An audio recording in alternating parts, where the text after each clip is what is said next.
That's how I keep track of the time, by the way. Oh, I can't see. Yeah. I actually have to lean in and do it. Alright.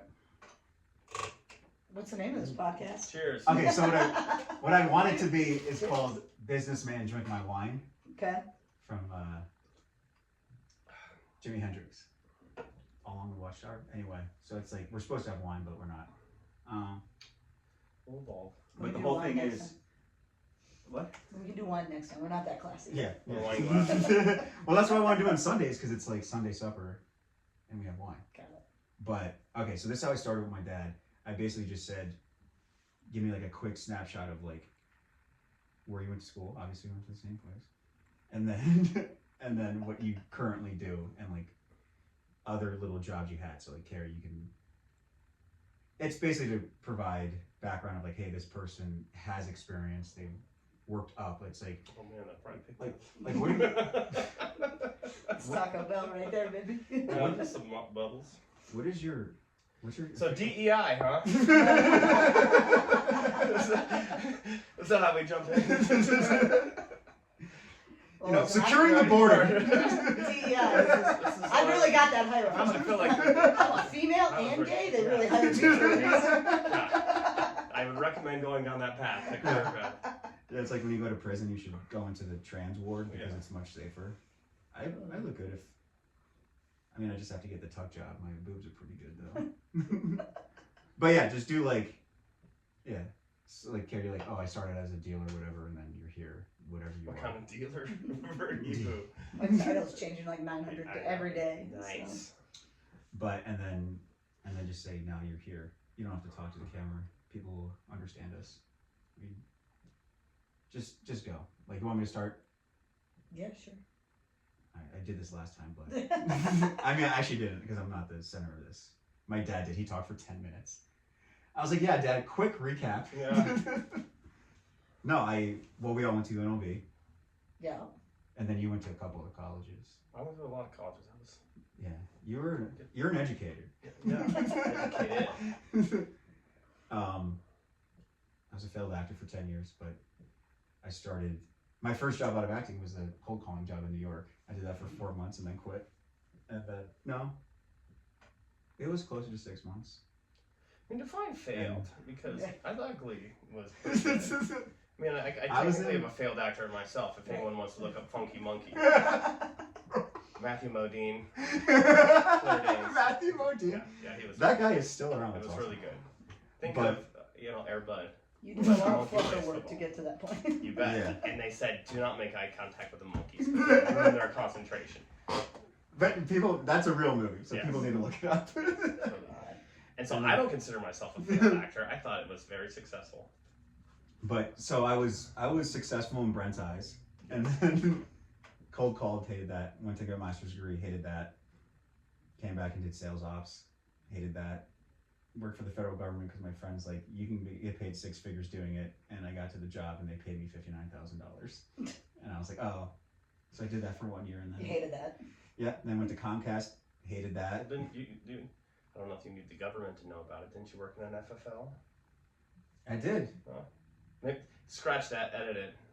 I worked at a gun store. And I didn't have an actual like license to do background checks, so I used to use wands. And so when I was working and he wasn't, I would call in when someone failed their background, and I go, "Hey, license number, whatever," and then like last name, and I wasn't thinking. I said my last name. He goes, "I got Hernandez," and I go, "Yeah, I used his," and she goes, "You're not supposed to do that."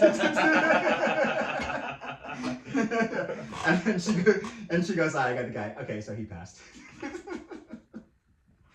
Anyway, and then Comcast sucked, and then I'm here doing my thing. I started sales ops. You told me to get a PMP, so I got that. Got into project management, and then I fell into program management, and it's like whatever you do. Like program management that I've experienced has been different than what I learned in the PMP and then what you do for program management.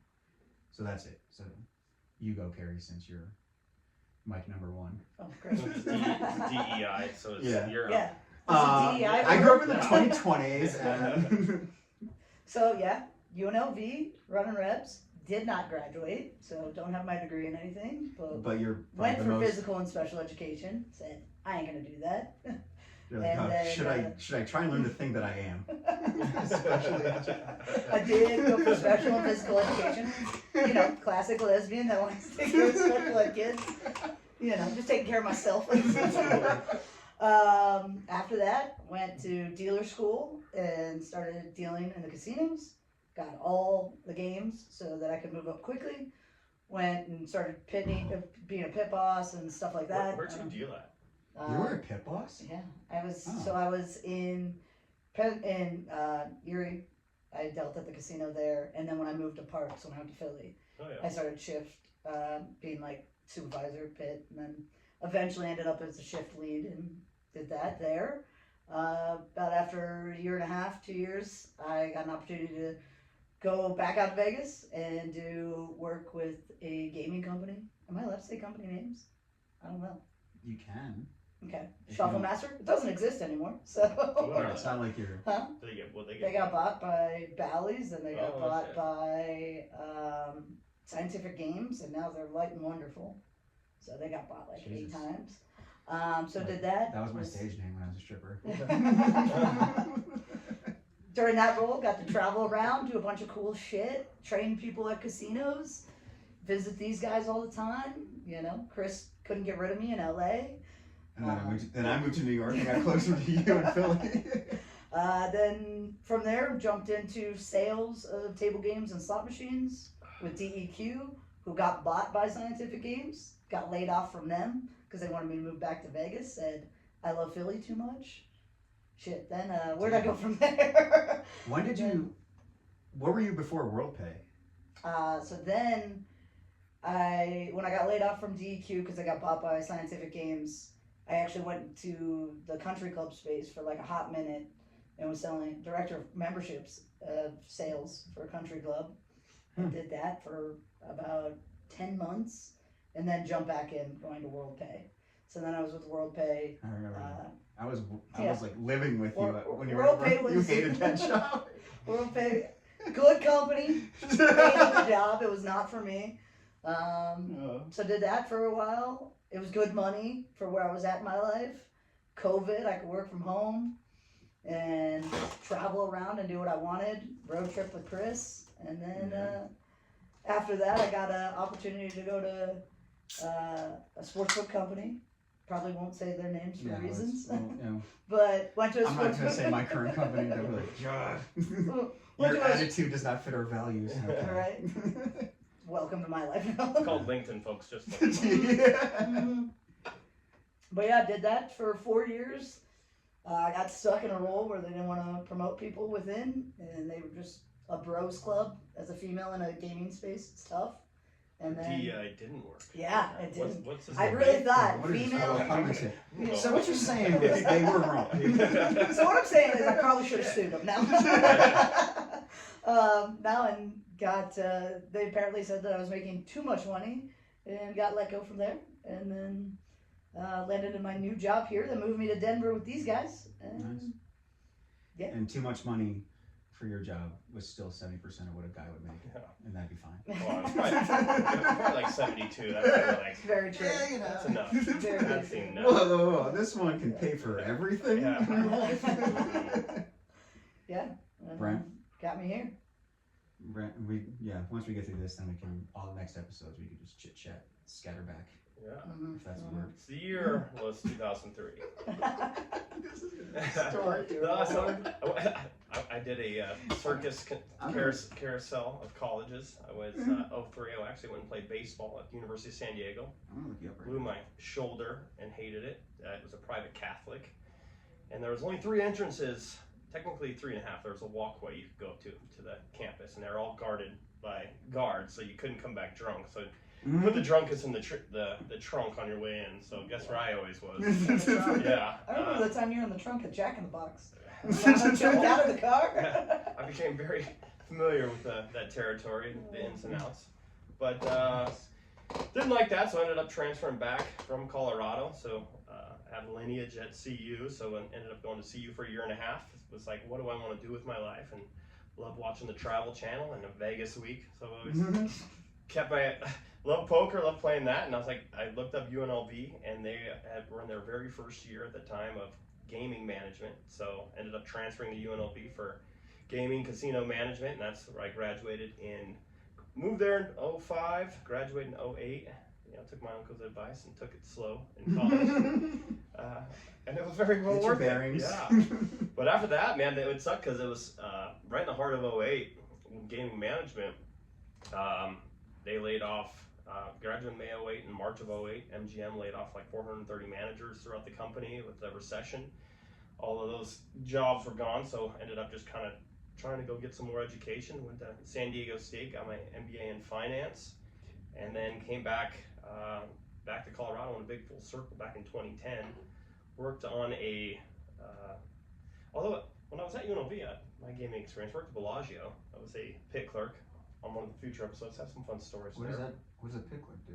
Pit clerk was we eventually taken over by technology. Essentially, you just track your like a secretary. That when players come in, they toss their card. You write down their number, track out what they're betting, you know, per time, the amount of time that they're there, what they're bought in. The system would swipe and then the system figures it all out. It now. all doesn't. And the floor supervisors all do it and type that in now.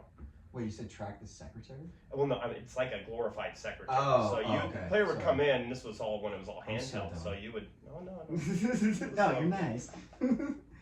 So I'm not a huge gambler. If anyone, they're the gamblers. we tell them what to bet. I do lose money on the apps. I do lose. Yeah.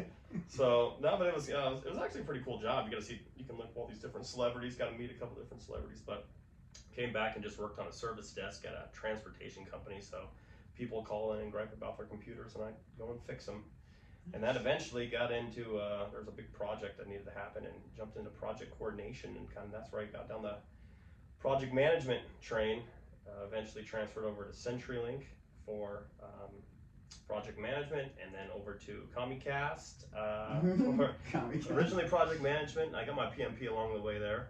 Very well worth it, the PMP itself. You were there 6 years. I'm looking at so I have like over 10, 12 plus years of project management. Yeah. He went to Cornell University for certificate in project leadership. Oh, Jeez. Yeah. Did that online. Still, it's Cornell. Yeah, for sure. And then was there, like, kind of went all the way up to program manager for their digital front end, like kind of what the agents type back for if you communicated with Comcast digitally, whether through your phone or on the computer. We built all that software. Built a huge project called asynchronous messaging. That was my baby, but ended up working for a manager that was very very smart technologically, but very poor, I guess, financial acumen. And it was like we butted heads, just being in finance and different stuff like that, and didn't end up going well. So we kind of parted ways, and now I work. Huh?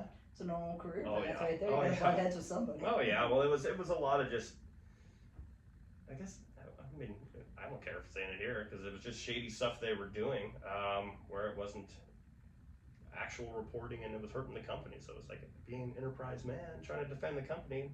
Guess what the company does? Just, well, yeah. If this is a podcast for young people, It's DEI. Yeah. It was DEI. Oh, that was. I mean, it was. I was in an interesting We're spot. in the too. wrong target. If you're talking Young about people do not want to hear about that. I know. Well, I don't know. They're saying the youth are getting a lot more kind of, I mean, didn't based on some of the shit. So it's like you might as well know going into it.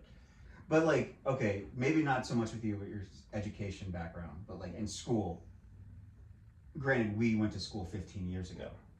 We never even heard DEI. Oh no. And like, Well, so I it's mean, like, you shouldn't have. I mean, it's called HR. I mean, like that's.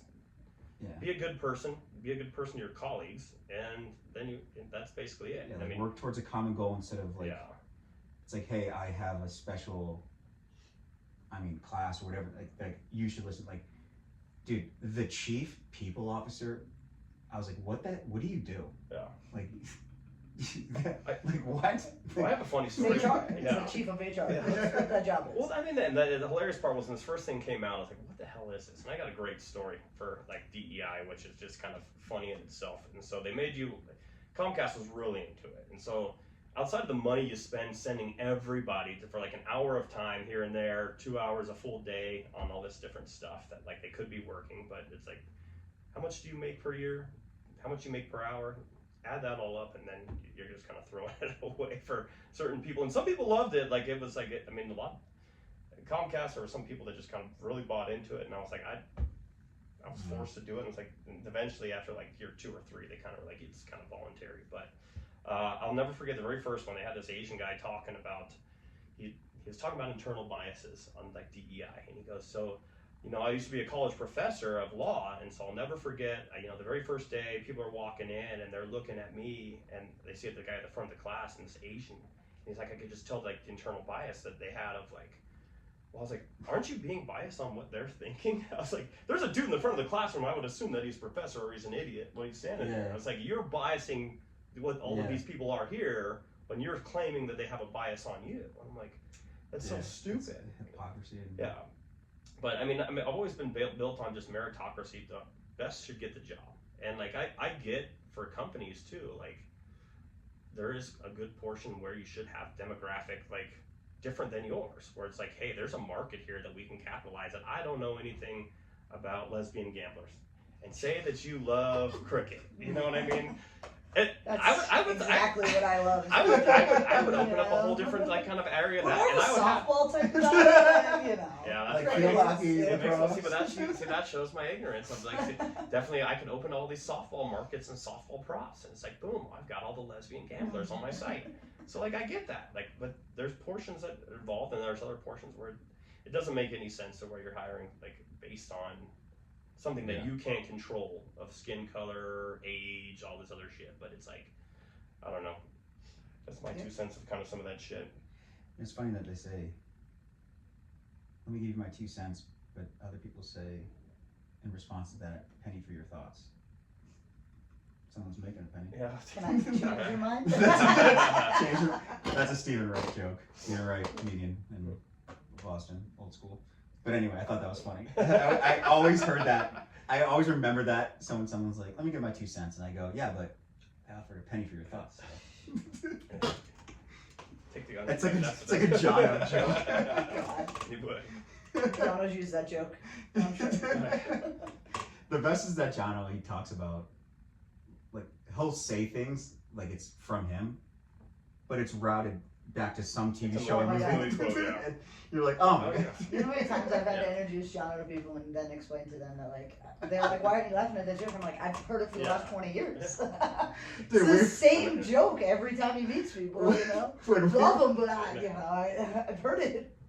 Dude, when we were in New Jersey, where's that place that Bruce Springsteen, Asbury Park, Oh, yeah. New Jersey. We were there for a wedding, and after the wedding, before the reception, we're at a bar along the water waiting for the reception to start. So we meet these 2 older people, and they're like 70, the sweetest couple ever. And the bar was just opening, so just me and Jono, and then these 2 people. And so I started talking because at the time I was acting, and I said, yeah, I'm an actor. And then the woman goes, oh, my nephew, he acts, and you know, he works quite often in New York City, and he's always on TV shows. He always plays like someone with like a mental disability, like some like autism or something. Like he can really connect to like that specific. And then Jono just goes in the full retard rant from Tropic Thunder. And I'm sitting there like, oh god. And then he's looking, and he ends it. He goes, yeah. And the woman was like this, And the husband, he was so old. He's like, just like looking straight at him. I didn't care. Yeah. Anyway, so. If we learned anything from him, it's go. Also, this happened last time. I think Maria's watching us. The nanny or this. No, because she moved it. Oh, yeah. Well, good. We have our first viewer. Welcome. Please like and subscribe and comment. This is perfect. I know she's doing that. Anyway, okay. So how far are we? 19 minutes. Wasn't too bad. So this is open for whatever. So. What I asked my dad, the first question is, when you left school, so like the people that the demographic is for this, are you now being in your late 30s where you think you would have been and using the education and you know, and then also thinking about the work world, was it as it was back then, thinking like, oh, I'll probably end up here. Like, how different is that reality of like what you thought it would be and where you would be to where you are now? Because like I thought I was gonna be, you know, I thought I was gonna do like sex scenes with Eva Mendes. You still can. This thing's gonna blow up. Look. This is. Salma Hayek is now free, and she got a millionaire ex-husband, so she's got some coin. I love my wife. She's a pool boy. I thought Diddy was more your type. Diddy.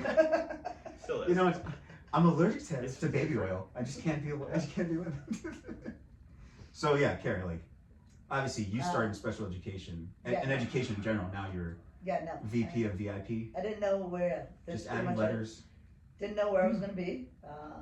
Had no idea, and only really got into dealing cards because it was like came natural. As weird as that sounds, you know, must be that dyslexic in me. Just memory does a different way, but no, I definitely didn't think. I think after my first year and a half of dealing, I knew that like I was going to do a lot bigger things, but I knew that the like corporate ladder to climb was going to be tougher. But when did you decide like I'm done with education? Like when you were like this degree doesn't. When I realized that I would make more money as a casino dealer than I would as a teacher, which is an unfortunate thing. So what you're saying is that you don't care about the youth? No, I think OnlyFans didn't exist then. I was like, man, there's some teachers I see online that are. You know. Yeah. Wasn't Miss Rachel a teacher? Offer teacher. Yeah. I think so. Yeah, when she turns to OnlyFans, she's gonna make so much money. There you go. And it's the full circle. Like he watches her now, or sorry, we shouldn't say names for kids, but and then it's like then you get to watch her. Later in life. And so we yeah, it's like growing up with your favorite artist. Oh my god. So yeah, it's like, but you started college, thinking you were one way, and then you found yourself, and then you ended college, thinking like, okay, totally here's kind of where it's gonna be, and then you flopped around, but then you're still more or less. Yeah. Where you were like, you know, like you said, you went to the membership. I went to UNLV for casino and gaming management. I did it for a semester, and I remember calling Spark and Gail, crying and being like, "This isn't for me. There's they gotta work. Bully in class. They gotta work. Brand. He's a total degenerate. He smells like vodka all the time. All the time. I'm sitting next to this redhead that maybe will be my friend later in life. I don't know her right now, but she's a real bitch. Her name's Ella. I'm about to say, Ella, you're watching? She snores like a chainsaw. Yeah. Goes and gets Jack in the box. First time this kid slept in our dorm room, he woke up my roommate at the time. Oh, you're his boxers. Yeah. You're a dog. Dude, even for my birthday, we went to Louis C.K. Mm-hmm. Maria asked me the next day, she goes, so did Brent snore a lot? And I was like, what is your fascination with Brent and snoring? Like, He does snore it's just a lot. what you do. Like he does. The first time he ever slept in my dorm room, I didn't know him that well. That's 20 years. That's just 20 years ago. It's probably about 20 years ago. This coming next month. Call him whatever you want, but he's loyal to his snoring. Yeah. He doesn't give up easy. Yeah. And he was sleeping in one of those papasan chairs, those big round chairs, with his pants undone. I walked in. Because he went to the bathroom, and I just wake up, and it's my roommate yelling at me because all he's doing is just snoring. I walked out of 992 one night. I don't know what I was doing, but you were asleep on the recliner, and you were like so comfortable, and you were just snoring away. But it was so peaceful, and I was like, that makes sense. You're just like this, and I was like, he's snoring. Like it should wake him up, but it's not. Yep. Anyway, well, yeah. So but your business. I needed to change. Yeah. I can't be a teacher anymore. Yeah. I can't be a total psychological fuck. Gotta go to teaching. Teaching, yeah. Can you imagine you teaching now? You'd walk in every Monday and be like, we're watching a movie. You just like sleep. Well, yeah, maybe. Yeah. And then Tuesdays, like Monday Night Football, Tuesday morning. Yeah. My life would look a lot different if I was still a teacher. You would probably teach, well, geez, if you taught special education, those kids, I mean, no. Gym class for special education. Yeah. Hockey every time. Okay, let's have to be light on the checking today, guys. Your strength is. I make sure the kids aren't weak these days, you know? Get those scooters out, and I've actually just rolled over their hands on them by own. Oh my god. Brian, you kind of stayed in business though. Like you never bounced around. Yeah, man. It's funny. I always thought it'd kind of be up and because I climbed the chain very fast when I was at CenturyLink, the Comcast. I was moving pretty fast up the thing and kind of hit a rut. But thanks to my parents for making me a director before 40. I'm with Darby's LLC. I'm in the chip game at this moment, but that's on the border. Yeah. Hashtag. Boulder Canyon on the border. OTV. That's you East Coasters know. But no, it's kind of interesting because like right now, and I'm sure that there's probably a lot of freaking young kids out there dealing with this shit because you see study after study of even like MBAs. It's like the largest class I think I saw somewhere. Like MBAs can't even get a job. Yeah. It doesn't even mean a graduate degree doesn't mean shit anymore, which is crazy because I truly like I'd advocate to anyone if like I always remember even like high school I was 4.0, college I was able to beat classes. I didn't really much learn stuff. I just knew how do they test and I just beat it. Yeah. And then I remember getting to like grad school at San Diego State and I was like I don't fucking know shit and like panicking, and so all of a sudden it got like a like econ just 101 book that was like, and just grinded it for a weekend and just kind of all of a sudden learned how to learn again. And I was like, shit, it changed my life of like, okay, like the graduate school learned all the concept of business that I think it's interesting because I've talked to you about a lot of times that you understand it when we start to connect. I feel like there's 90% of the even people out there that don't understand truly of like what makes a business tick and like how you make money in a place and what's of value, what's not. But I thought my MBA was very valuable. My wife went and got a graduate degree as well, but through her work, and she was like, yeah, it was a good opportunity and all of that. But yeah, it's interesting. I would say that was worth it. I think the PMP was worth it just because it became a valuable trait that certain people want to just get the job. So like getting a project manager job, the kind of entry level was. You have that on the book. They enjoyed. Yeah. It's wild because it's like two different paths, right? Somebody that like grinded up and kept getting degrees and more things, and then there's me that was like, yeah, I'm good with not graduating. Yeah. But it's crazy that like. And then you when see you talk like about someone what's the path that you come up with, and you just but no, work someone your who ass doesn't off. graduate Yeah. and you work your ass off and you understand the industry Yep. and you can succeed. Someone who knows the industry, works their ass off, gets the thing, and then you work, and then you still get a shit deal handed to you. Yeah.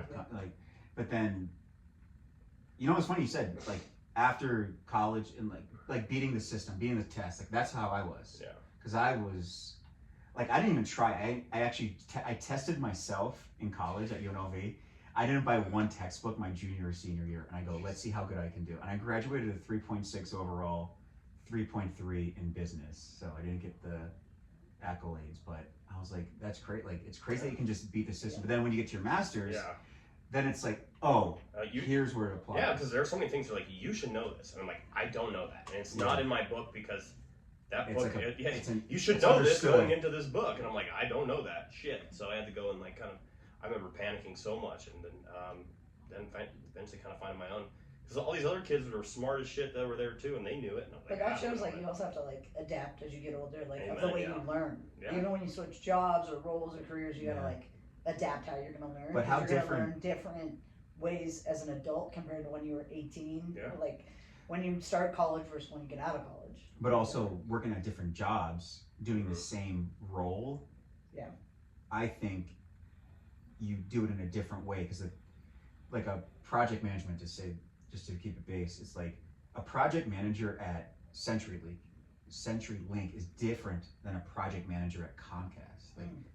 Like you're not necessarily doing like the job title is the same, but like you probably have different roles and responsibilities, and then also they probably want you to focus more on certain things that are like innate and inherent in project management or PMP in general. It's like Comcast was heavy on communication. Like I couldn't send an email to like get reminded on something if the email already existed months earlier and someone already answered the question because they said it's against, you're wasting their time. And it's like, I forgot, like we're human, but it's like you're taking the communication aspect of PMP like way too serious. No, I mean it's true. An interesting thing too that I'm kind of running into because I'm trying to find something to get back into like corporate and stuff. But project management was, once you kind of mastered it, it became really easy. Like, and so like that, I kept climbing in like that program management, which I'm like you're kind of familiar with, is when you start to balance a lot of different things. It's important to add like input to it as well. Understand what's going on. There's product leads, product owners, and all that stuff. But you eventually start. I mean, in my position, I found I knew a lot more than them, and I was a big data guy, and they were running this train down the wrong fucking path. As a project manager, I would have just let them do it. Or like, okay, when's the timeline for this? Okay, we released, and this train falls off the tracks. And yeah. But we were data guys, where I was like, no, we can do some proactive stuff, build some metrics into this stuff. That here's what we want to track. I'm a big advocate too of like business cases, like anything corporate. If it doesn't have value, don't fucking do it. Right. Like, and so they would go and put this shit together, and like I'll give you a great AI example on some shit that I would just bang my head against the wall. It's like all in this new Gen AI stuff, all that glitters isn't gold. Is they have this new Gen AI that could translate languages. They spent half a year building this stuff out because we had like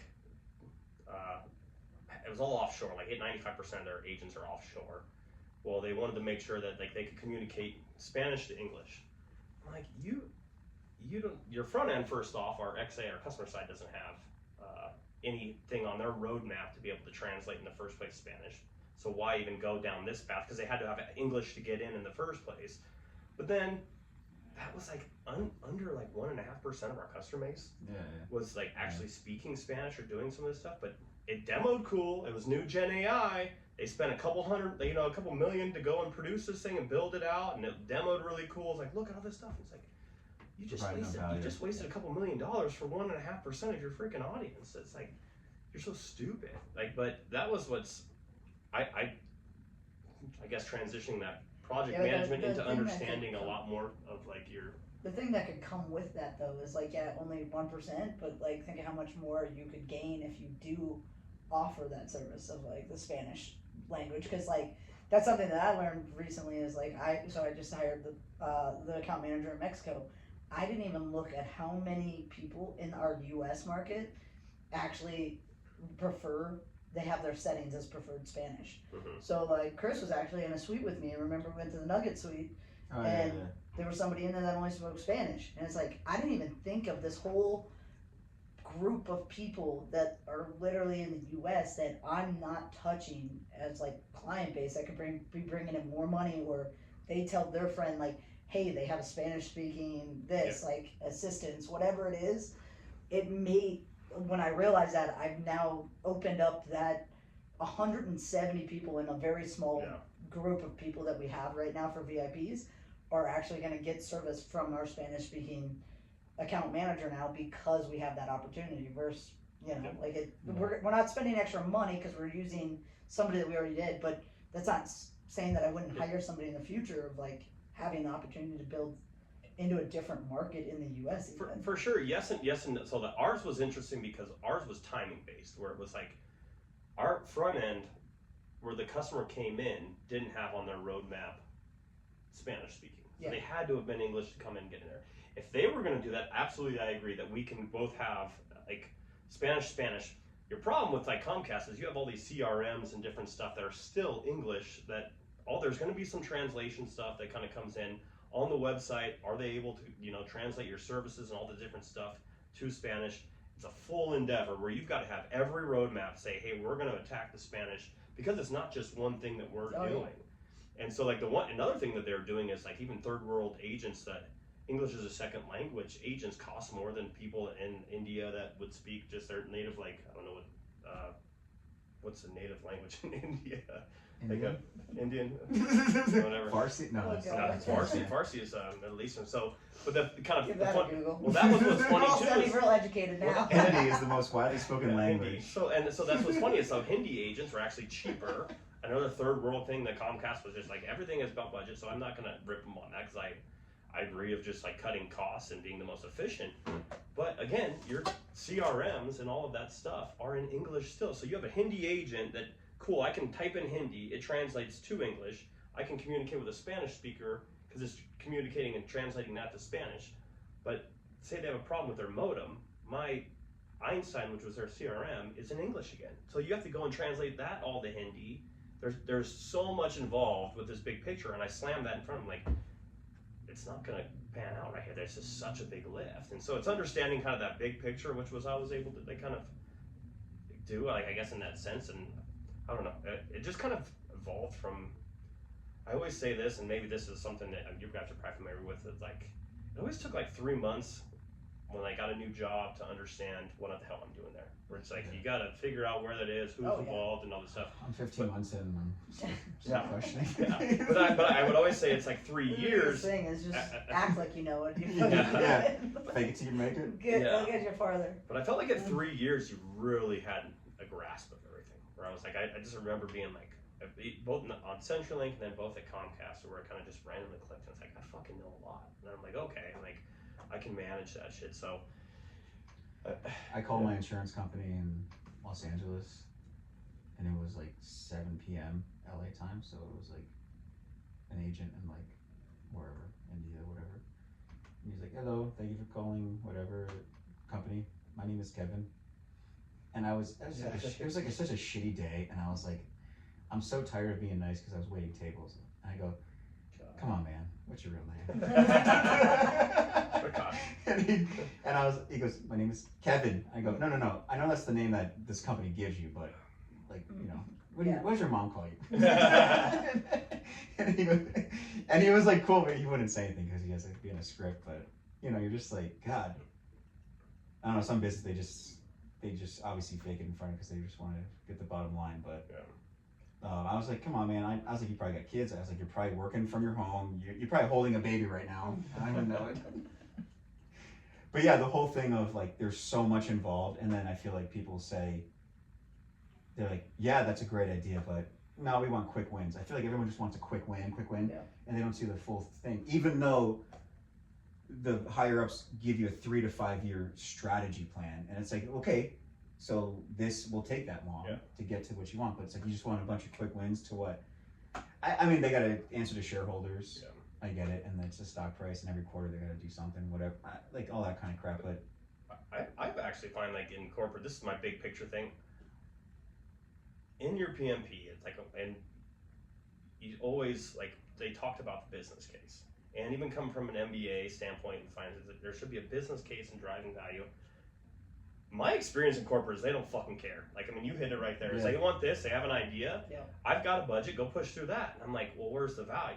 Or like, well, we're taking care of this customer. I'm like, well, that's 5% of your stuff. It's like, well, can I push that down in the backlog? I'll get to it. Like, you're paying for it, but this seems like a big win. We can hit that. And they're like, no one's sponsoring that, so we're not going to do it. I'm like, but the bureaucracy, that's one thing I can't stand, that shit, is that bureaucracy.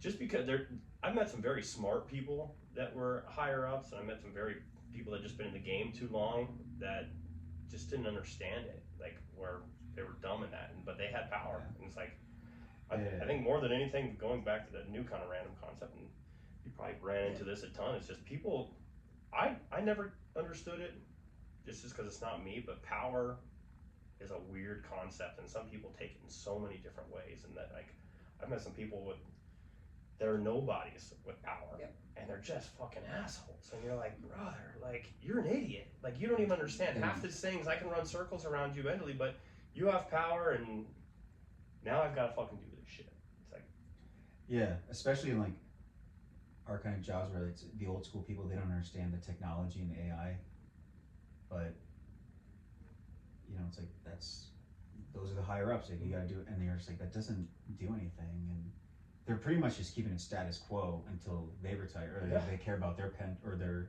401k, whatever. Yeah, they're looking out for themselves.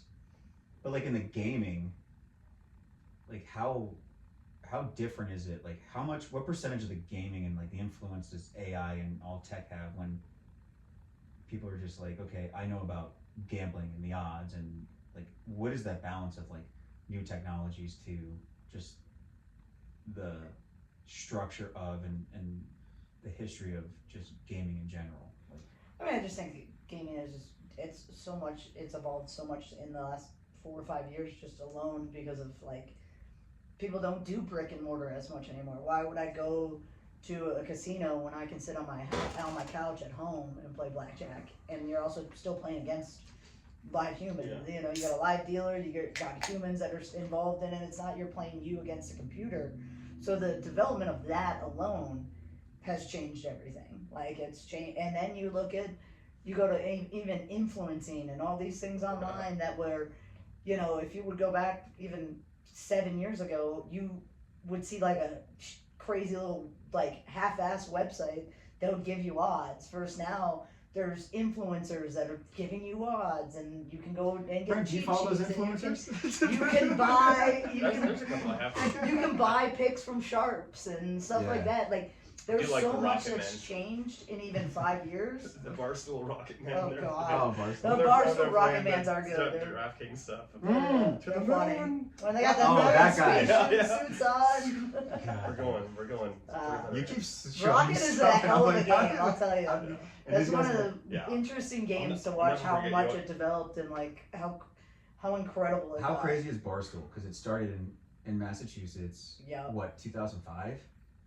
Yeah, around there, I Jeez. think. Yeah. 2005, 6. And this guy, Dave Portnoy, is like, he built a conglomerate pretty much. Like now he's in New York City, and then the people that he hired, now they have their own like KFC radio. What is that? What it is? Those guys, like they're like now doing like tours like comedians. Like they're just like going and booking stuff. Oh yeah, and all then, these podcasts that do tours. It's crazy. I respect it. Like it's. That's It was a DGAF like kind of mentality from Dave, where it's like, fuck it. If you don't like me, go do something else. It's like I'm a capitalist to the purest. Like there's probably plenty of people out there that are like down with the guy in the middle now. But like it truly was. It was like, if you don't like me, there's other places out there. If you like it, we're gonna go and do this. Where it's like, dude, I feel like that's comedy, and in many senses, there's so many things where if you don't like it, turn it off. But never censor it, never stop it, because there's going to be a lot of people that like it, and Dave, I think, just pushed to that. I think Dave's like such a smart businessman, and then it's like there's also times when he's like learned that he just shouldn't do it, right? When they've got into the gaming space, for example, the problem that was happening when you had Barstool Sportsbook is they basically were running into the issue that they're not getting the clients that these other books are getting, DraftKings, FanDuel, MGM. You're not getting the clients that actually have money. Barstool was getting the low end bettors that are betting $5-10. They're not getting people that are going to continue to progress the company into millions of dollars. So their platform didn't get to grow because they were just getting these college brand kids, which is fine. But Dave learned to stay in that lane instead and got out of that. Like that's something. But he got paid off for that. But it like. But don't you think? I think Penn learned the lesson on that Penn one, learned right? it too. But, I mean, but he knew that he wasn't going to get. Yeah. He could have been bullheaded and stayed in it because that seems like a very Dave thing to do. But he, well, wouldn't he think like, oh, it's going to grow more, and then I'll get those bigger guys like the whales coming in?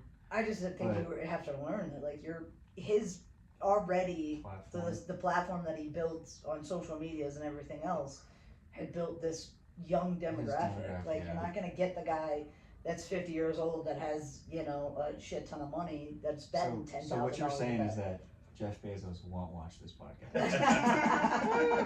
Maybe. Hashtag him. Yeah, well. He'll just scroll to like moment. Minute 34 to hear his name. Right. Be like, sweet. Yeah. Well, got a good call out by this couch with these. This will be curtains. These are those pea stained curtains. Well, he just got married, so he's gonna be reading about Tom Brady and Sofia Vergara for a little bit. Oh yeah. Man, well, it's Vergara now, man. How quick is that? Good for Brady, him, man. It's like Sweeney. That was a fun moment. Wasn't he just on a boat with like Kate Hudson and something like? Good for him. Yeah. Man, I hope those rings don't hurt those girls. That was a joke about sex. He had 7. He came back to 6. Which one of you has it? Dude, imagine. They all have to go to court and go like a scan. They fly private, so they can't go through a metal detector. So it's kind of a guess at that point. What do you think's gonna happen with Bill Belichick and his girlfriend? I knew now fiance. Yeah, fiance. Whoa! She's gonna take half his money. You think they'll have a kid? I think they should have a kid. No. What are you talking about? Come on. He's 74. Was he 74? I'm going to the bathroom because you guys Yeah. take a Keep real. your mic on. Take your mic off. Yeah. You guys don't want to hear me pee? What do we got right now in time? We're at 44 minutes. Yeah, no, it doesn't matter. Yeah. No one's. I mean, I can't see if anyone's texting me, but I'm I fine don't with even this. know I'm where my fine phone with is. this. Dude, I did this with my dad. I asked him. I pulled a quote because like, I asked him a question about, he reads a bunch of like magazines, periodicals, all this crap, and I was like, don't you eventually find an article that is the complete opposite view of another article so it's like Harvard Business Review and like Inc.com, and it's like they're saying two completely opposite things and all that stuff. So I was like, who do you take? Like if someone who's like only reading Harvard Business Review, it's like, are you learning anything, or do you have to read a bunch?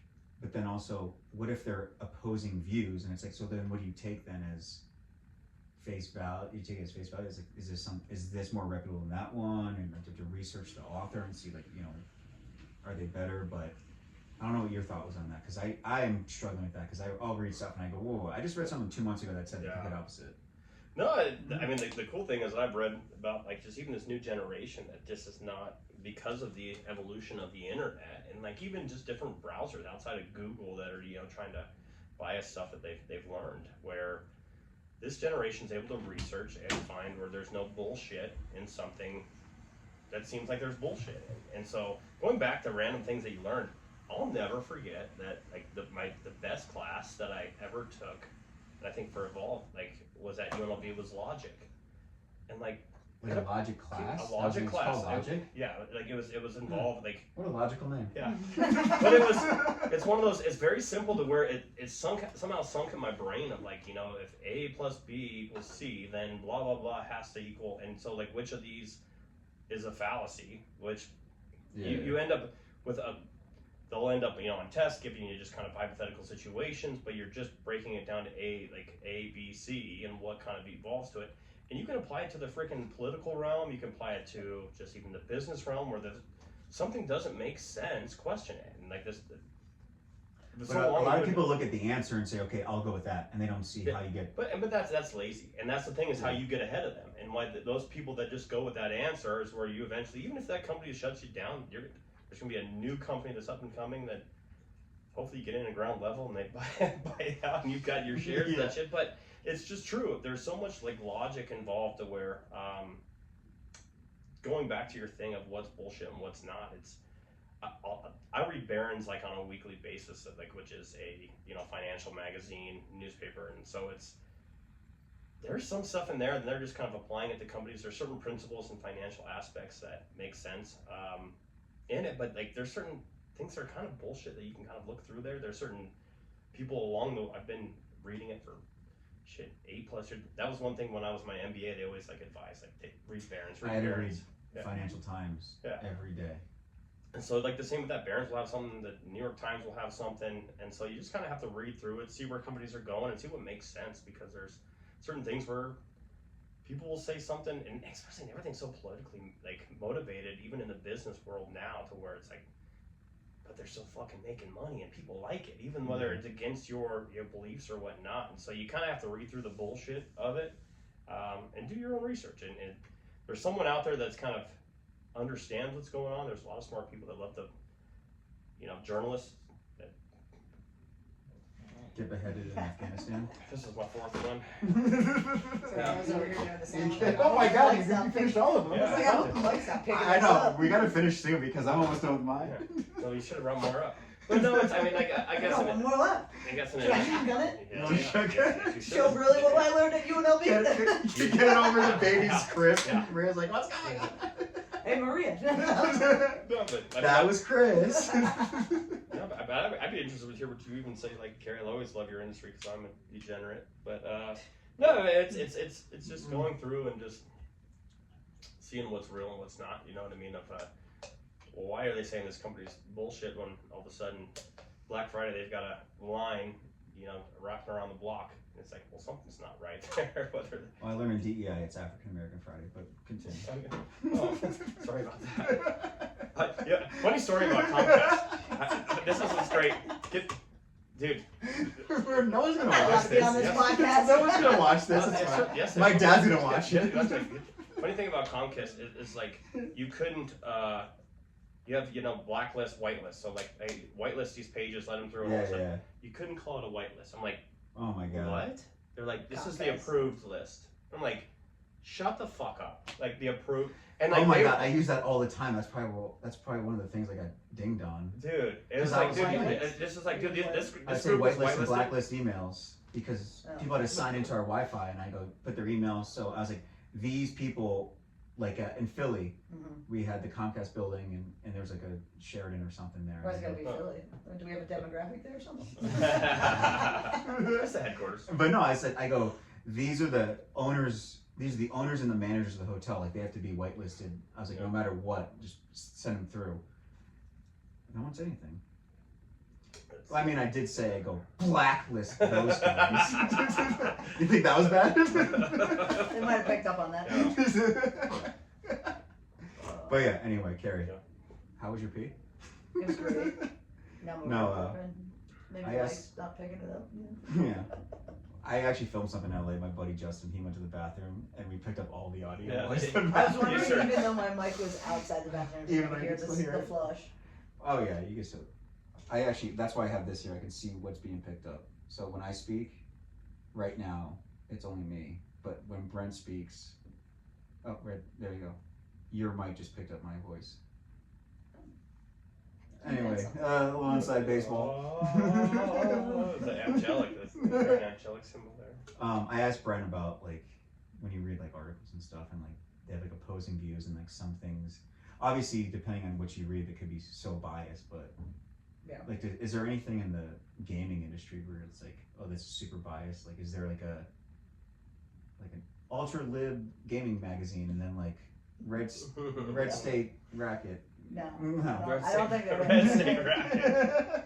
That's like the good thing about it is like I think there's certain things that are at the end of the day were a person's vice. Like whether it's alcohol or Yeah, or addiction. gambling, it's an addiction. So it's and not then- political. It's just It's an addiction. honestly like it relates to everybody. There's no defining lines or no weird things like that. I don't know.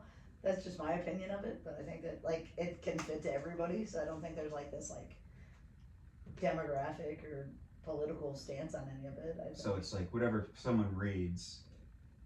Like, is there any like trash, like periodicals where people are like Oh, I mean, using it for gaming experience and like to place a bet, like knowledge to place a bet, and it's like this person or this whole paper or whatever it is just like garbage. Like people shouldn't listen to that. Or is there something that's like, oh, this is absolutely the best? And I think I know what you're gonna say. Oh, this is the best to go. It's probably gonna be the company you work for. But I just didn't know if there was anything like that because I don't gamble. I play video poker with my mom at Smith's.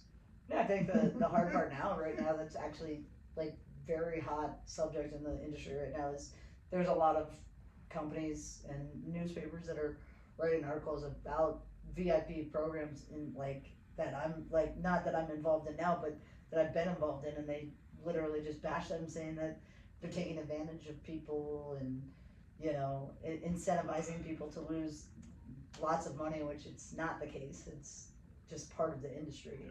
Where people are still making their own choices, and there's plenty of tools out there for people to choose to gamble responsibly or not. But there's a lot of articles right now that are saying how bad it is because you're incentivizing people to gamble, I guess. That's probably the only thing that's an issue, article-wise.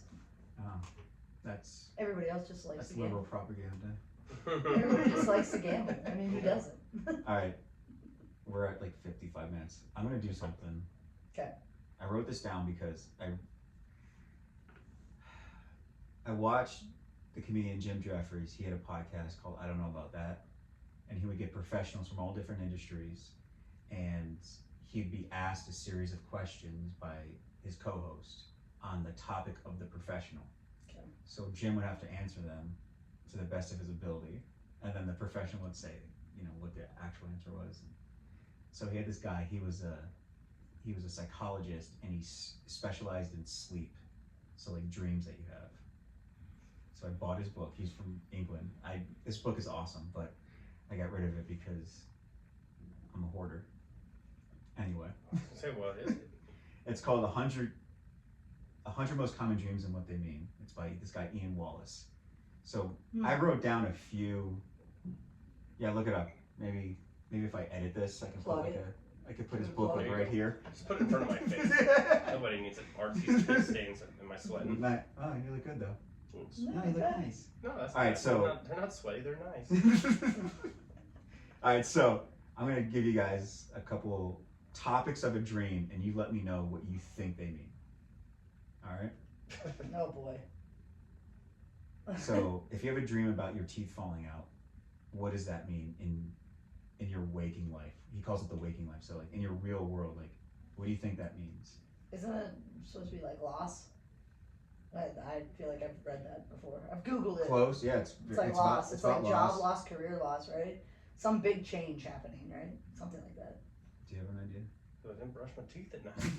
Tell my kids to do that shit. But I've been ever since have nice, dental hygienists. Ever since, yeah, we've been doing the nighttime feedings. I'm like, ugh, I don't want to brush my teeth. I can smell it from here. Thank God this podcast. No, I've had halitosis for years.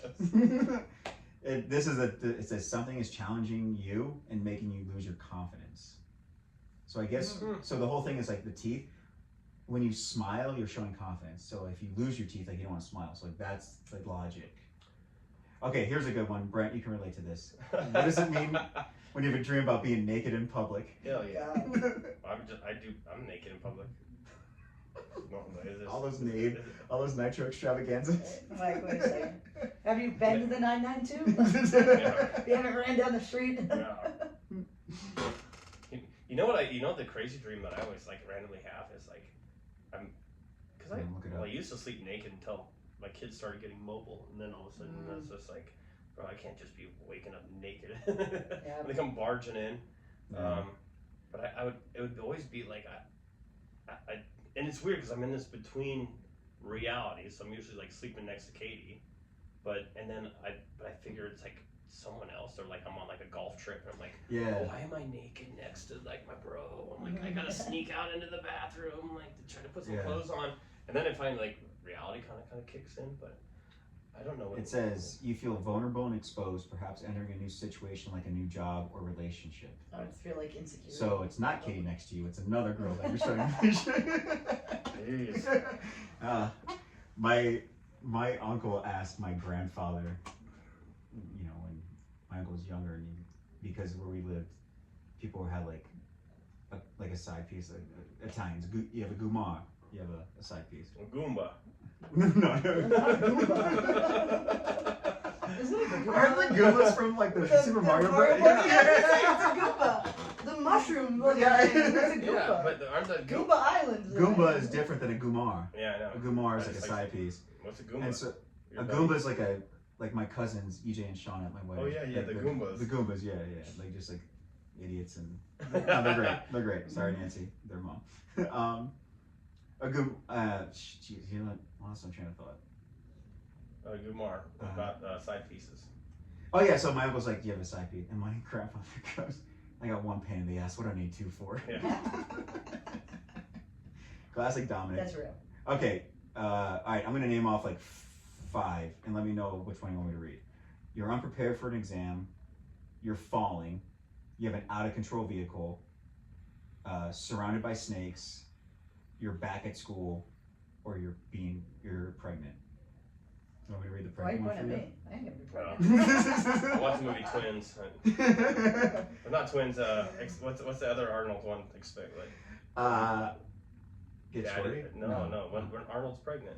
No, it was twins. It was twins. It was twins. No. Him and Danny DeVito Jamie, were look twins. this up. Yeah, Danny DeVito were twins. J-Mo! Oh my God, what is Arnold it called? pregnant movie. Junior. Yeah. My brother just That was sent me way something. before its time. My brother just sent me Right, something. He just said it was way before its time. It was King of the Hill, and it was like 15 years ago that the episode came out, and the one friend said, "There's going to be a time when men and women both go to the gynecologist, but only women are going to get any value out of it." Anyway, that's classic transgender joke. All right. Really hitting your target market here. I know, right? Which one do you want to read? Which one do you guys have any dreams about Snakes. falling? I was gonna do the falling. Oh. Sometimes I'm on a I'll do cliff that I falling and can't- I can't snakes. get 'Cause I off. do the snakes one a lot, and I do falling. Also, this one's I anger. don't think I've ever had a snake one. I don't think I've had it, but I want to know it. So falling means you perceive yourself as failing at something. You lose control. You lost control, and you don't know the outcome. So like I that's. fall every night in my dreams. I fall every night in love with my wife. I'm so dumb. Surrounded by snakes, there are a number of opportunities for you to change, grow, and transform. Isn't that weird? That's what a snake is. Because in like mythology, like a snake is, and in the Bible, isn't it like someone like being deceptive and like Yeah. sneaky? Anyway, being pregnant. Claire, you're waiting for the completion of a project or plan. You need to be patient and put in the valuable resources. All right, you guys don't have one. You're unprepared for an exam. I have that one all the time. I still have What? dreams. Do you even dream? I do dream, but I don't have any of these. I still have dreams that I'm like in college. That Yeah, I me too. I didn't have like I don't have my shit or like I'm like you Oh, know I what never. the worst is like you know how you have like A and B like there's certain days where you have your classes. Yeah. I'd always dream that like I had not gone to a class for like an entire semester and then That's me. That's me. And then like That was all my of a sudden dream. it's like dude I got It's to like a take a midterm. test and shit and I'm like I don't fucking know it. Oh, I never have these Really? dreams. You never have. I have those all the I've time. never- Listen to what it like, is. None of these dreams I've like really had. This is probably on par with us. It goes, you're critically examining yourself and feel like you aren't performing to your standard. It's, yeah. I mean, you're I'm more not feeling successful. enough chips. No, it's like, we're always constantly trying to do something, learn something, and like it's like, that's what, Oh yeah. yeah. It's crazy. I mean, apparently you know, Carrie just resting on laurels and she's like, fuck, whatever. I'm just good. She- I'm just always content. Just I always have this content. dream that the teacher finally rats me out to tell her that we're having sex together, and I was like, no, you're gonna get in trouble. I'm a young kid. And it's a man. that's a doozy. Oh man, I've been there a few times. I swear to God, we'll end on this, or I don't know how time yet, but I had a teacher in 7th grade when I moved to Georgia. I told my mom this and she was appalled. I had a B average in English. It's like fine, like you're not failing.